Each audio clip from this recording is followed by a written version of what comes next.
नमस्कार, आप देख रहे हैं इंडिया न्यूज। आपके साथ मैं हूं रचना। बुलेटिन की शुरुआत करेंगे बड़ी और हैरान करने वाली खबर से। सरकार भले ही आम लोगों से सब्सिडी छोड़ने की अपील कर रही हो, लेकिन सरकार सांसदों के खाने के लिए सब्सिडी देती है। ये खुलासा हुआ है एक आरटीआई से। आरटीआई कार्यकर्ता सुभाष अग्रवाल के जरिए आरटीआई दाखिल की गई, जिससे खुलासा हुआ है कि संसद भवन कैंटीन के लिए सरकार ने पिछले साल 14 करोड़ से ज्यादा की सब्सिडी दी थी। और आपको यह भी बता दें कि संसद भवन की कैंटीन का संचालन उत्तर रेलवे करती है और सब्सिडी की राशि लोकसभा सचिवालय की तरफ से ही दी जाती है। हैरान करती है खबर। खुलासा हुआ है आरटीआई के जरिए, जिसमें यह बताया गया है साफ तौर पर कि पिछले साल जो कैंटीन को सब्सिडी दी गई थी वो 14 करोड़ थी। आपको ग्राफिक्स के जरिए हम समझाने की कोशिश भी कर रहे हैं कि सांसदों को आखिर कितना सस्ता खाना कैंटीन में दिया जाता है, जो आमतौर पर आपको और हमको कहीं नहीं मिलेगा। ये कैंटीन के दाम आपको ग्राफिक्स के जरिए हम समझा रहे हैं। हैदराबादी मटन 50 रुपए में मिलता है, बिरयानी महज 25 रुपए आपको चुकाने होते हैं। फिश की अगर बात करें, केवल 18 रुपए में कैंटीन में फिश आपको मिल जाएगी। फ्राइड चिप्स 5 रुपए में मिलेंगे। मटन कटलेट आपको 20 रुपए में मिलेगा और उबली हुई सब्जियां अगर आप खाना चाहते हैं तो महज 6 रुपए आपको देने होंगे। इस मेन्यू के जरिए आप अंदाजा लगाइए, बेहद आसान है अंदाजा लगाना कि कितना सस्ता खाना हमारे सांसदों को दिया जाता है संसद की कैंटीन में। सब्सिडी के तौर पर 14 करोड़ रुपए चुकाए गए बकायदा। इस पर आरटीआई कार्यकर्ता सुभाष चंद्र का क्या कहना है, अब वो सुनिए।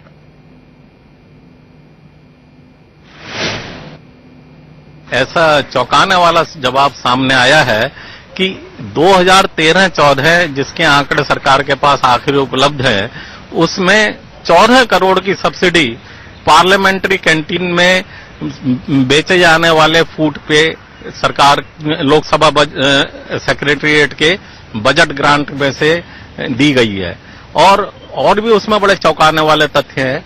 उन्होंने मेरे को एक ऐसी तालिका दी है जिसमें कि उन्होंने बताया है कि जो आइटम्स वहां पे सेल के लिए रखे जाते हैं उनका रॉ मटेरियल कॉस्ट कितना है। तो उस रॉ मटेरियल कॉस्ट में ये ध्यान देने योग्य बात है कि प्रोडक्शन कॉस्ट, स्टाफ सैलरी और ओवरहेड्स या और किसी किस्म के खर्चे शामिल नहीं है। और वो रॉ मटेरियल कॉस्ट ही अपने आप में सेल प्राइस से बहुत कम है। और इस पूरे खुलासे पर कांग्रेस का कहना है कि खाने के दाम बाजार भाव के आधार पर ही होने चाहिए। देखिए, संसद में सेंट्रल हॉल में जो खान पान का इंतजाम रहता है, कैंटीन है, उसमें कई बार ये प्रश्न उठे हैं और हमारी तो मांग है कि उसको रेट्स को रिवाइज किया जाना चाहिए और जो बाजार के हिसाब से जो रेट है वो वहां पर भी हो। क्यों इस तरह से सब्सिडी दी जाती है? और वहां अकेले सांसद थोड़ी रहते हैं, वहां पर तो पत्रकार भी हैं और पूर्व सांसद भी हैं, सब लोग रहते हैं और सब लोग उसका वहां पर आनंद उठाते हैं। मेरा ये मांग है खासतौर से हमारे पार्लियामेंट के स्पीकर और उपराष्ट्रपति जी से कि इसमें समीक्षा करें और समीक्षा करके खान पान की वस्तुओं के जो दाम हैं उसमें परिवर्तन करें। और इस पर ज्यादा अपडेट के साथ हमारे संवाददाता रजत राकेश टंडन हमारे साथ जुड़ गए हैं। रजत, बेहद हैरान करती है ये तस्वीर और कांग्रेस भी सवाल खड़ा कर रही है कि बाजार के दाम के आधार पर ही यहाँ के भाव होने चाहिए। वो बात अलग है, जब उनकी सरकार थी तब मेन्यू पर ध्यान नहीं दिया गया। पहले तो इस खुलासे की पूरी डिटेल हमें बताइए, फिर आगे सवाल आपसे करूंगी। देखिए, सुभाष चंद्र ने आरटीआई लगवाई थी और बताया कि 60 करोड़ के ऊपर पिछले 5 साल में हो चुका है। यानी कि आप ये नहीं कह सकते कि भारतीय जनता पार्टी की सरकार आई है तब से ये कंसेशन रेट चल रहे हैं। यूपीए की सरकार में भी ऐसा था और पहले ही ऐसा था। ये purview prime minister of India का नहीं है, किसी मिनिस्टर का नहीं है, स्पीकर का है, क्योंकि लोकसभा सेक्रेटेरिएट इस पूरे सिस्टम को चलाती है। आईआरसीटीसी की तरफ से जो भी खाना है वो बाहर से बन के आता है या फिर कैंटीन में बनता है। ये बात सच है कि जो कैंटीन में खाना है वो सस्ता मिलता है, बहुत कम रेट्स में मिलता है। जैसे कटलेट्स है, सांबर वड़ा, ये सब आपको 2 से ढाई रुपए में मिल जाएगा। स्वीट्स आपको 3 रुपए में मिल जाएंगी।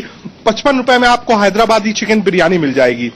ये भी एक बात सच है जो कांग्रेस पार्टी कह रही है कि 10% से ज्यादा एमपीज रचना इन खाने को नहीं खाते हैं, क्योंकि जब लंच होता है पार्लियामेंट सेशन के दौरान तो लगभग एमपीज जिनकी मीटिंग नहीं होती है या फिर उसके बाद कोई क्वेश्चन नहीं लगा होता है वो अपने घर चले जाते हैं, साउथ एवेन्यू और नॉर्थ एवेन्यू, वहां से खाना खाकर आते हैं। लेकिन जो पत्रकारों की बात कही गई है, जो जर्नलिस्ट कवर करते हैं पार्लियामेंट, उन्होंने कभी ये डिमांड नहीं करी कि जर्नलिस्टों को सब्सिडाइज रेट्स पर खाना मिला जाए, क्योंकि वो पहले से चला आ रहा है। जर्नलिस्ट दिन भर पार्लियामेंट में कवरेज के लिए मौजूद रहता है, इसलिए वहां पर खाना खाता है। जर्नलिस्ट की तरफ से कोई ऐसी डिमांड नहीं थी कि हमको सब्सिडाइज रेट पर खाना मिले।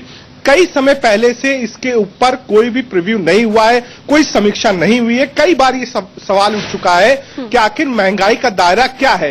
25 रुपए का जब आकलन यूपीए की सरकार में हुआ था कि 25 रुपए कमाने वाला आदमी गरीब नहीं है, तो ये बात सामने आई थी कि क्या ये देख के कहा गया है कि 15 रुपए में संसद के अंदर आप खाना खा सकते हैं, इसीलिए 25 रुपए वाला आदमी गरीब नहीं है। बिल्कुल रजत, आपकी और हमारी पहुंच से बहुत दूर है इतना सस्ता खाना। आप ये बता पाएंगे कि सांसद की थाली की कीमत क्या है और उस थाली का मेन्यू क्या कुछ होता है?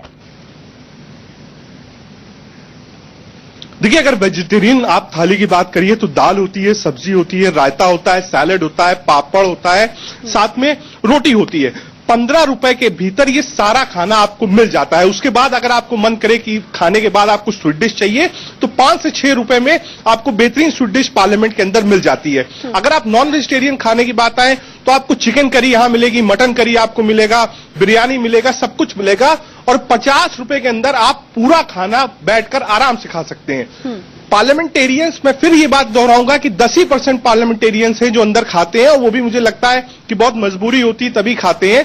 जो स्टाफ है पार्लियामेंट का, जो सिक्योरिटी स्टाफ है या फिर जो मिनिस्टर्स का स्टाफ होता है, वो मैं कह सकता हूं जर्नलिस्ट के साथ ज्यादा खाना खाता है पार्लियामेंट के अंदर। रजत, अगर मैं गलत नहीं हूं तो सब्सिडी आपकी और हमारी जैसी आम जनता की जेब से ही जा रही है?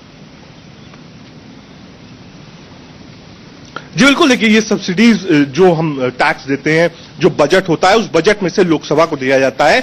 मुझे लगता है कि जब इस पर चर्चा छिड़ी है तो इस बार सुमित्रा महाजन इस पर पहल करेंगी, क्योंकि एक एक्टिव स्पीकर है, आउट ऑफ द वे जाके वो काम करती हैं, कई नई चीजों की शुरुआत करी उन्होंने। तो अगर ये आंकड़े सामने आए हैं तो मुझे लगता है कोई ऐसा रास्ता आएगा जिससे कम से कम जो बेसिक कीमत है रॉ मटेरियल की, मेहनत की, हजारों का स्टाफ यहां पर काम करता है कैटरिंग डिपार्टमेंट में आईआरसीटीसी का, जो सुबह नाश्ते से लेके रात तक यहां लगा रहता है, तो उसकी भी सैलरीज होती हैं। अगर आप रॉ मटेरियल के साथ सैलरीज भी जोड़िए तो ये जो कीमत वसूल कर रहे हैं वो शायद 10% भी नहीं है जो खाना यहां पर मिलता है। सांसदों के खाने के लिए 14 करोड़ की सब्सिडी हैरान करती है और आम लोगों से सब्सिडी छोड़ने की अपील की जाती है। शुक्रिया रजत, इस अपडेट को हम तक पहुंचाने के लिए।